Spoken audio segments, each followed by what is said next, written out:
We love getting questions from you, and one that we've gotten is, if we could go back and start all over, what are 5 things we wish we knew before we started on eBay? So the first thing I'm going to address is fees and expenses. So understanding eBay's fee structure is extremely crucial. Sellers often overlook all the different fees that are included. So, listing fees, final value fees. If you use PayPal, what are those fees? Knowing how these fees are calculated in and budgeting them so that you can actually price your items effectively so that you don't end up losing money on something that you purchase. So there are some pages out on eBay, and I'll link these down below for you.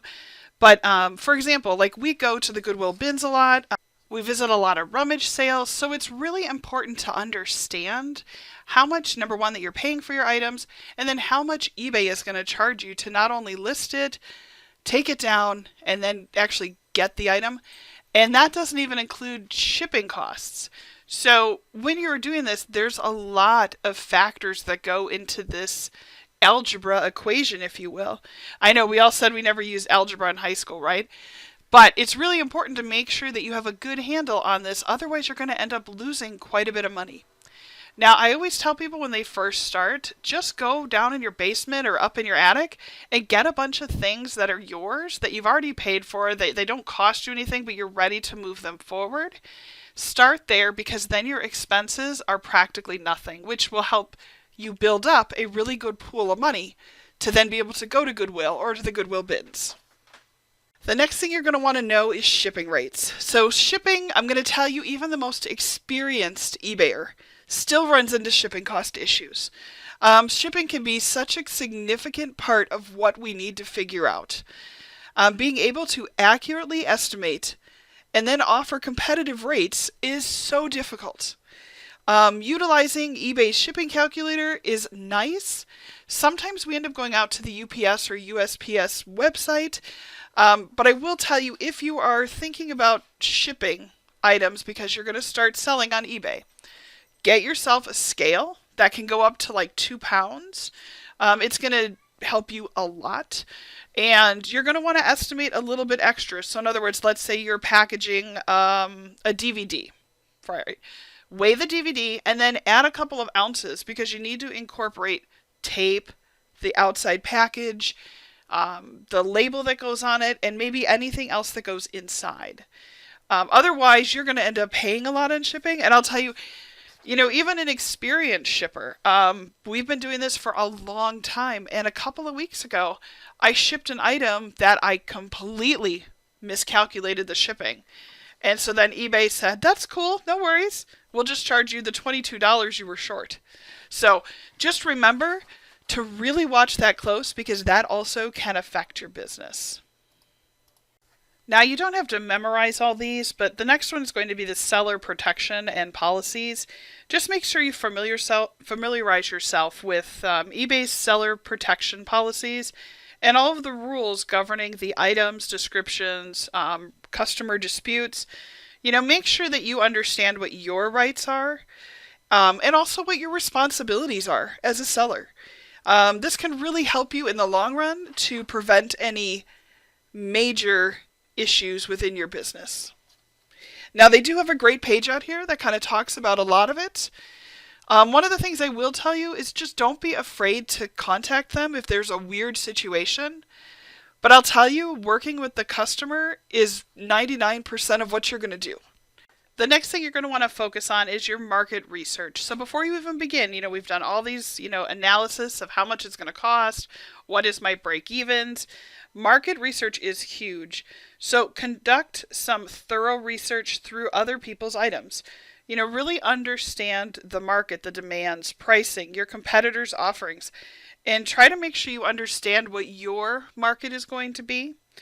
Now, I'll tell you, the first time when I first started on eBay, it was literally like I went through my basement, which is okay. You can start there like a big rummage sale.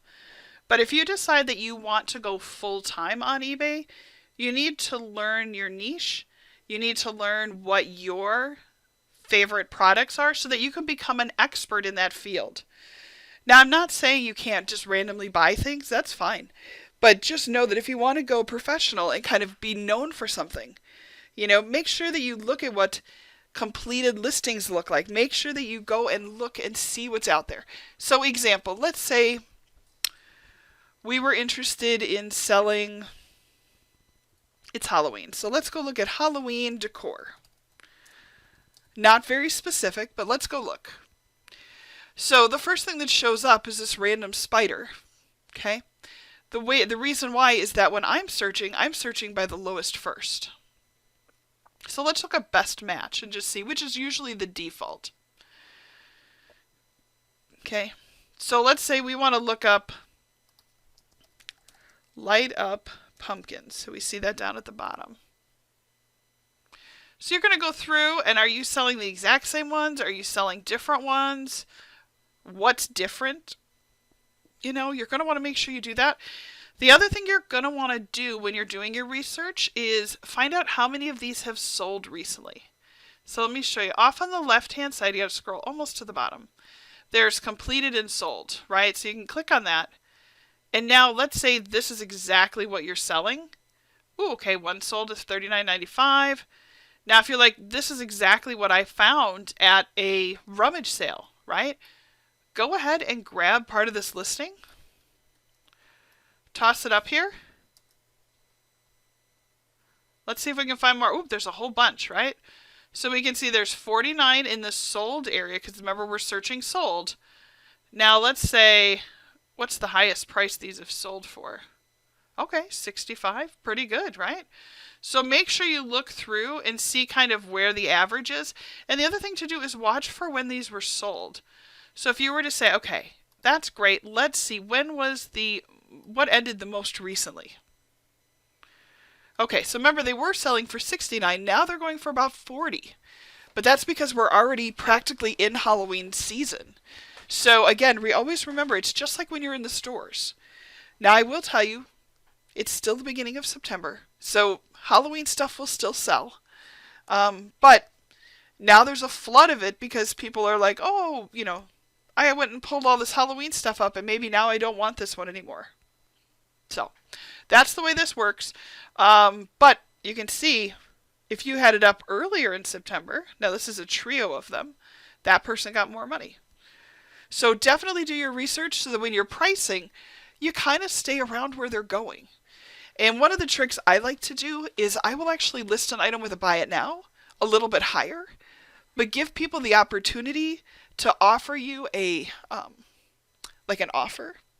So if I had it up for 40 and somebody wrote me, how about 35? I'd probably go, sure, sounds good. So just know that that is an option. You obviously wouldn't want to come in and say, oh, I've got one, I'll just put it up for $19. I mean, you could, and then somebody will get a really good deal. But then why not? You would have made another $20. And don't forget, then there's fees and everything else, so you still lose part of that money. So I always try to say, keep it around where the other ones are selling. The final one is customer service and communication. Having excellent customer service is key to building a positive reputation on eBay. Promptly responding to buyer inquiries, addressing concerns professionally, and maintaining clear communication throughout the transaction process can lead to positive feedback and repeat business. Hopefully this inspired you to want to go ahead and dip your toes into the eBay selling world. We've been out here for over 20 years doing that, and it's fun. You know, we enjoy it. We meet great people. And I hope that you enjoyed this and got some content out of it. So be sure to go ahead and subscribe, like this video, and we'll see you again soon.